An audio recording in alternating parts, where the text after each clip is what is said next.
My name's Diane Brown and I'm talking today with James Hall. So James, hi, good morning. First of all, tell me about your experience with this idea of Mission Command. What made you make use of it? Yeah, good morning, Diane, and great to have the chance to talk about this. I spent, before my business career, I spent 29 years as an Army officer in the British Army. Mission Command is absolutely at the heart of the way the Army and the other services really across NATO do their business, how they control their people, how they get things done. And you know, any serviceman is going to recognise what I'm about to say to you, and they can probably switch off. But I think that the different bit of this is finding a way of showing that it's hugely applicable to organisations of almost any scale. So yeah, I did 29 years. Used this idea, lived with this idea, listened to it be made hugely overcomplicated, because at its heart, it's a really simple idea about how you get big, complex organisations to make things happen. Okay, so can you kind of peel that back a bit then and just tell you've just said that it's quite simple at the heart of it. Could you explain in simple terms what that is? Yeah. So look, the easiest way to explain it, I think, is to start with what people regard as being the old-fashioned way of doing it. I think historically that's a bit unfair, but let's pretend that the past was simple. There's an idea out there that when you tell a soldier to do something, he salutes smartly and goes away and does it. It's done. And life, of course, is like that. Human beings aren't like that, and particularly on military operations when you're getting shot at, people have quite good reasons sometimes for not doing what they're told. So it's a bit more complicated than that. But the reality is that there is a world in which you can tell somebody, it's time to get up. It's time to brush your teeth. It's time to clean your boots. Now go to breakfast. Now attack that ridge line and hold it at all odds against the enemy. Do that. When you've done it, stop and let me know, and I'll tell you what to do next. It's a very old-fashioned idea, and the military have a lovely time being rude about people like General Montgomery from the Second World War, who they say were very directive. They gave detailed orders, and you weren't allowed to do anything if you once you'd done what you were told, stop, wait. Contrast that with the modern world, where there's a recognition that these are really big beasts. I mean, if you're a general commanding an army, you could have hundreds of thousands of people, all of with their own brains, all wanting to make their own decisions, all capable of making good decisions in their own contexts.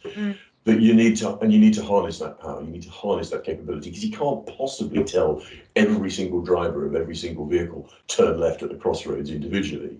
It's got to be done. And so, of course, you have a hierarchical system, which varies across different forces. So it's very different in the Air Force, where you might have, in a big war, you might have 30 or 40 airplanes in the air at one time, and one general effectively commanding every single one of them, or what they do. Hugely complicated, but differently complicated from an army, where you might have one general with hundreds of thousands of individual people, all in vehicles and on their feet, capable of doing things.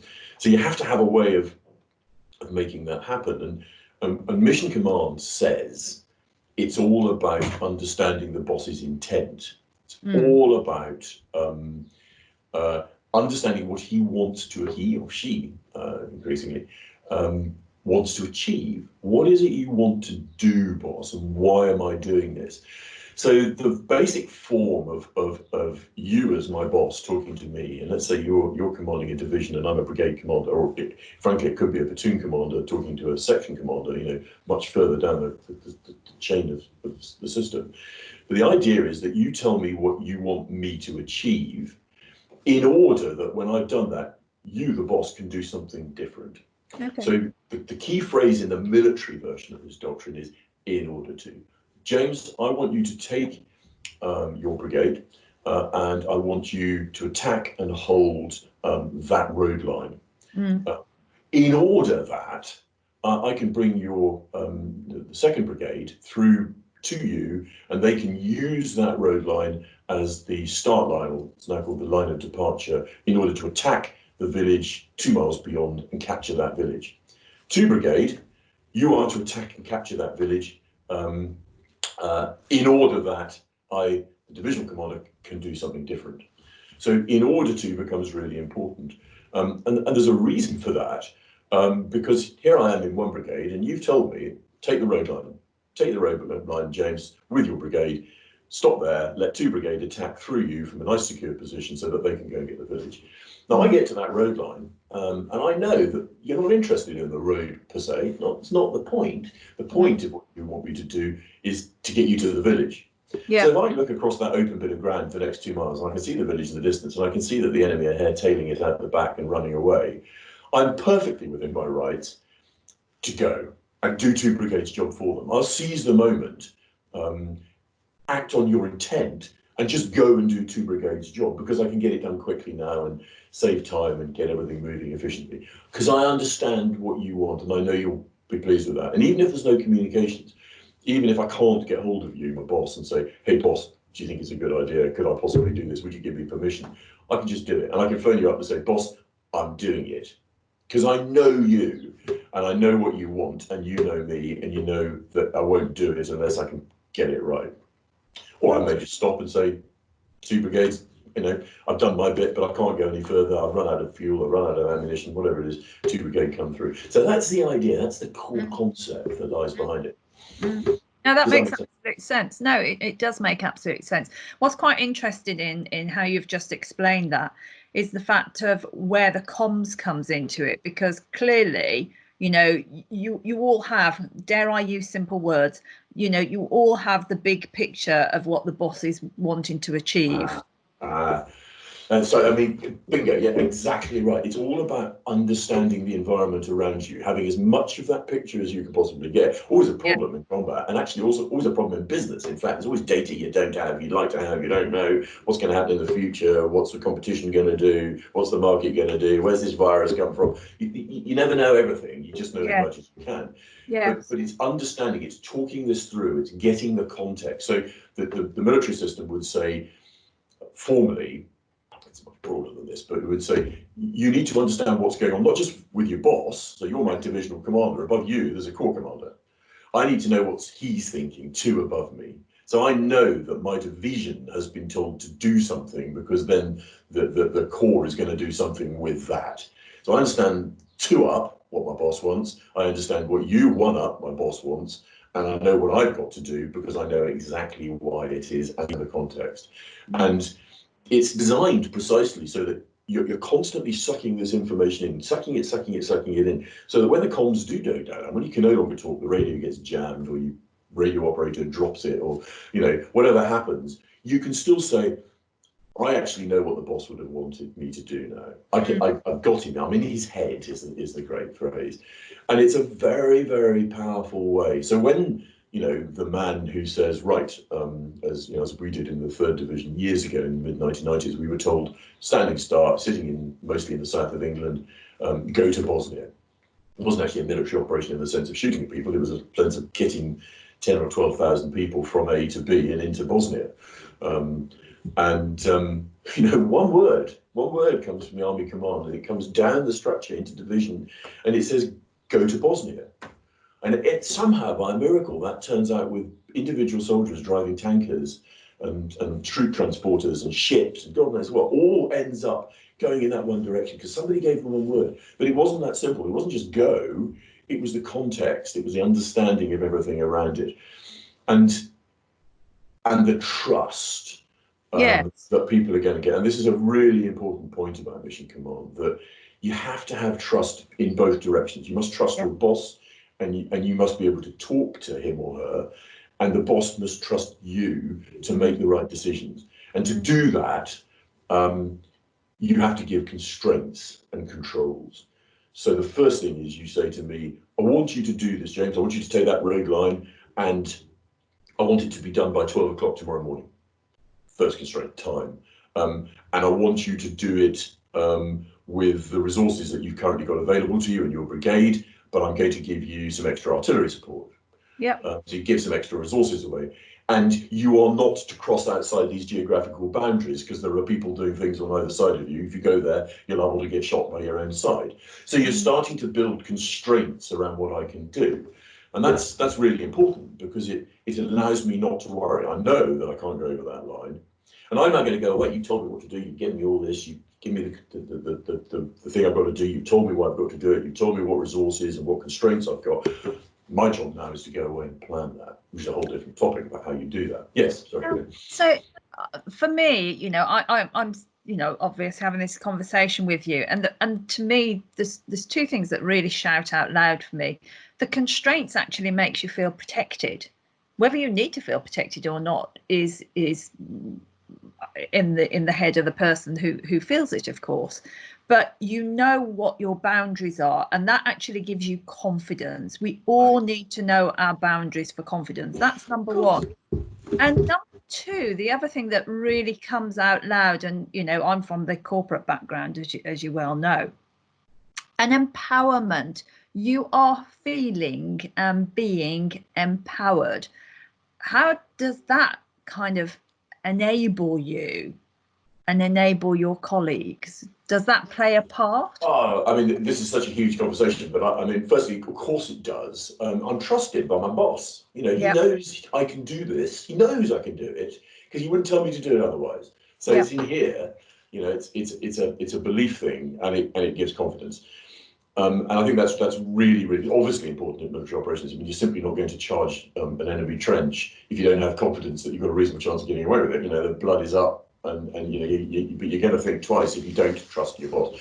So constraints give you that sense, and obviously the resources and this whole thing, it makes the team feel like a team. It gives confidence that every bit of that machine is working, and it allows me to say to myself, I don't have to do it the obvious way. Hang on, you know, the obvious thing to do would be to come rushing up to the road and to, you know, drive all my armoured vehicles up to it flat out, and everybody will see me coming, but I'll be there and it'll be really quick. But actually, I wonder if I could just send a platoon up there on foot, and they could walk up very quietly and just occupy it, and nobody even notice we're there. You know, I can work it out. I know more than you can't know, because you've got this hugely bigger picture to look at. You can't look at all the detail, but I know the detail. I can decide the best way to do this and use my resources in the right way to make it happen. So that's really important. Now, from your point of view, the other side to this is that you've probably got lots of people working for you. I'm just one of 3 or 4 brigade commanders, but you'll have lots of other people in there as well. All those people are different. Some of them are new to the job. Some of them are hugely talented. Some of them are, frankly, less talented. Your problem with Mission Command is in going, James, 1 brigade, really nice bloke, bit dim, and not been in the job very long. And I really don't want him to do the taking of the village problem, because that's going to get quite nasty and quite difficult. Let's give him the job that I'm reasonably comfortable with, so he can do the starting operation that gets us up to that road line. And frankly, I'm not going to tell him this, but I'm going to put some pretty tight constraints on him. So James, you've got to get it done by this time. Here's the resources. Here's your boundaries. You know, and I want you to do it using your armour rolling up. And so you're starting to give me quite a lot of control limitations, because you know that I'm new and inexperienced, and you know, my mate who's going to command 2 brigade may have been in the job for 2 or 3 years longer. He may have a much, you know, he may be just top end of the market. The boss will say, look, once James has got 1 brigade onto the line at 12 o'clock, I want you to roll over the top of the line, the start line on that road, and I want you to go to the village. And much less constraint. Just get on with it. So you're able to tune what you use people for, and how you constrain them, and what freedoms you give them around them, and that helps you, of course. If you apply that in training and in peacetime, if you apply that in the commercial world, that allows you to start to develop to people, to say, look, you know, he's new in the job. You can't possibly expect him to just crack on. I need to give him more. I need to give him more resources. Maybe I need to give him some training. Maybe I have to come talk to him a lot more about what I want him to achieve. You need to be much clearer with how he approaches the problem.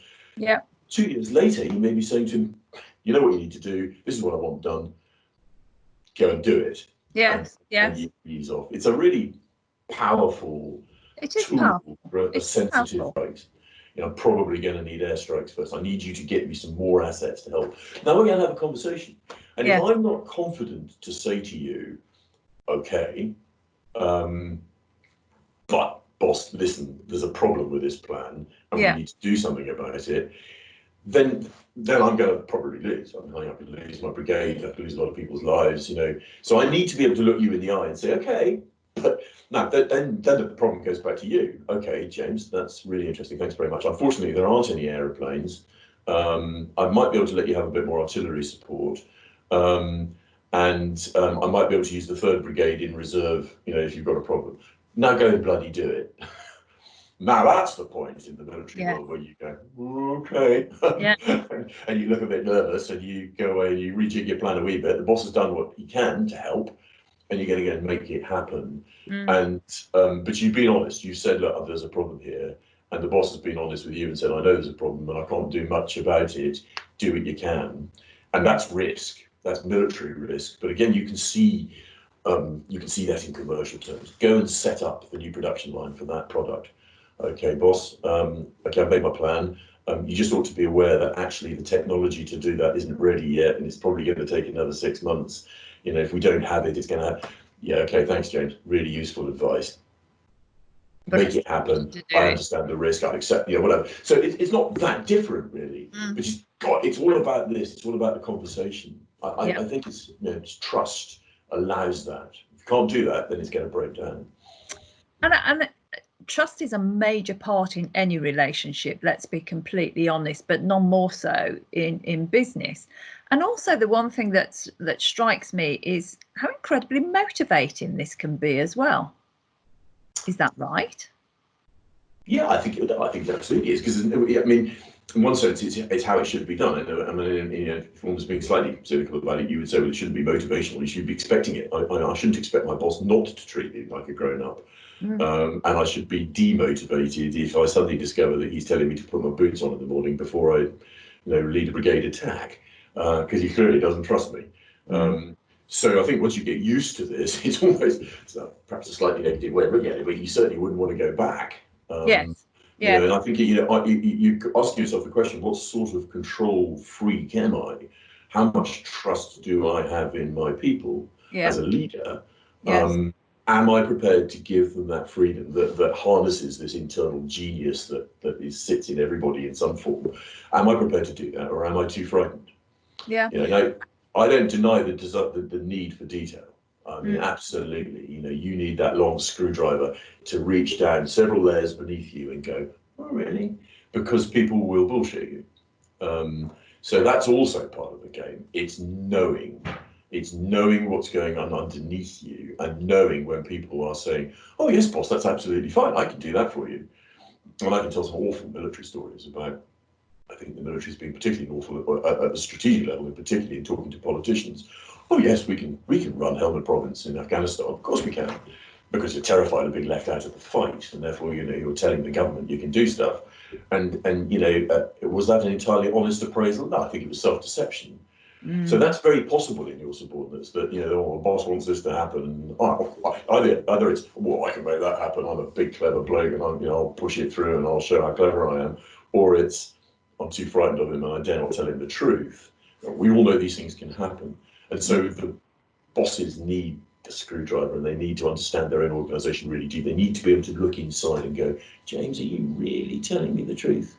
You know, is this really an honest appraisal of what's happening? Because that's that, you know, honesty in the assessment, and then the willingness to say, okay, I've told you I've got problems with it, boss, but you want me to go ahead and do it? I've got it. I'll do my best. You take the risks of the consequences of it not going quite as we might have wanted it to. So yeah, it's a really powerful thing. Yeah, and you know, again, it's very easy for me to just hear this words out of my mind as they come forward. But I guess the final thing that I would say on this is I genuinely get that feeling that there is true alignment. And alignment doesn't have to be that you both have exactly the same idea.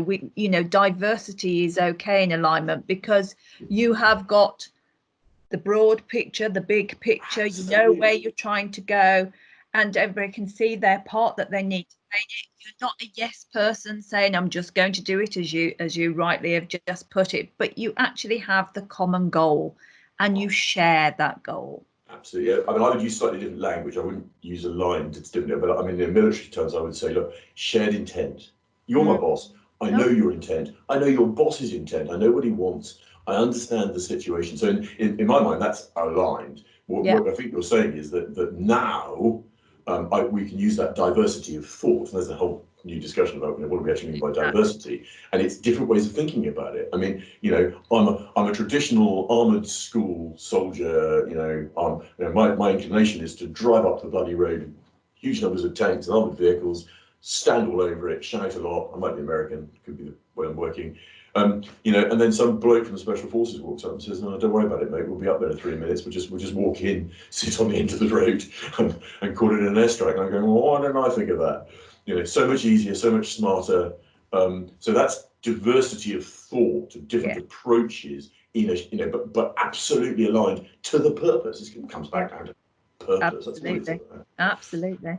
No, that's been fascinating, James. Thanks ever such a lot for your time today and talking us through this. It's a great subject, and quite frankly, we could talk about it for a hell of a lot longer. So thanks for your time today. I thoroughly enjoyed it. Thanks so much. Yes, you too. Okay. Thanks. Bye. Bye.